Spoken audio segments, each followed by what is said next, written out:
కోరల్లో షాద్ నగర్ పరిసర ప్రాంతాలు చిక్కుకున్నాయి. పరిశ్రమలు వెదజల్లుతున్న విష వాయువుల వల్ల ప్రజలు ఇబ్బందులు పడుతున్నారు. పంటలకు తీరని నష్టం వాటిల్లుతోందని కాలుష్య కోరల్లో పరిశ్రమలు కట్టుబడి చేయడంతో కాలుష్య నియంత్రణ మండలి ప్రేక్షక పాత్రకే పరిమితమవుతుందని రైతులు ఆవేదన వ్యక్తం చేశారు. దీంతో అధికారులు స్పందించకపోవడంతో రైతులు హైకోర్టును ఆశ్రయించారు.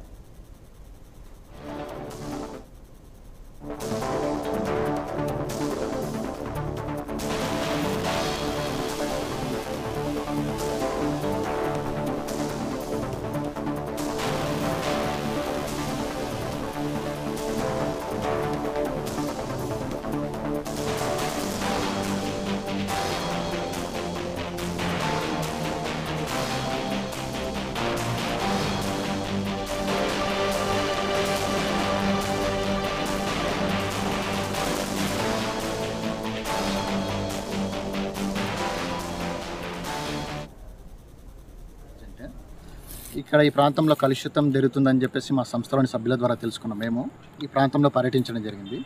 పర్యటించిన తర్వాత అవగాహన వచ్చిన తర్వాత ఈ ప్రాంతంలో ఒక NABL ల్యాబొరేటరీ ద్వారా నీళ్ళని కానీ మట్టిని కానీ సేకరించి టెస్టులకు పంపించడం జరిగింది. టెస్టుల్లో ఇక్కడ ఉన్న భూమి కానీ వాటర్ కానీ మొత్తం కూడా కలుషితమని చెప్పేసి వాళ్ళు రిపోర్ట్ ఇవ్వడం జరిగింది.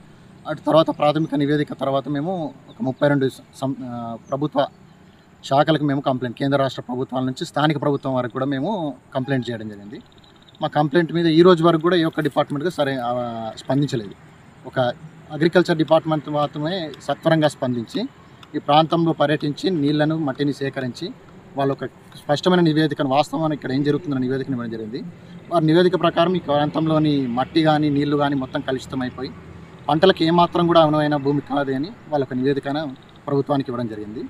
సమస్యను ఇంకా మేము ముందుకు తీసుకుపోవాలనే ఉద్దేశంతో గౌరవ న్యాయస్థానంలో బిల్ ఫైల్ చేయడం జరిగింది కంపెనీకి అగస్ట్గా. సో ఇప్పటికైనా అధికారులు కానీ ప్రభుత్వ యంత్రాంగం కానీ స్పందించి ఇలాంటి కాలుష్యకారకమైన పరిశ్రమల మీద తగు చర్యలు తీసుకోవాలని, బాధిత రైతులకు తగు న్యాయం చేయాలని మేము కోరుకుంటున్నాం. మీరు ప్రభుత్వానికి ఈ ప్రాబ్లం ఉందని ఎప్పుడు దరఖాస్తులు ఇచ్చారు? గత సంవత్సరం అవుతుంది. గత సంవత్సరం మార్చి నెలలో మేము ఇవ్వడం జరిగింది. అప్పటి నుంచి కూడా ఈ రోజు వరకు ఏ ఒక్క అధికారి కూడా ఈ దాన్ని స్పందించారు.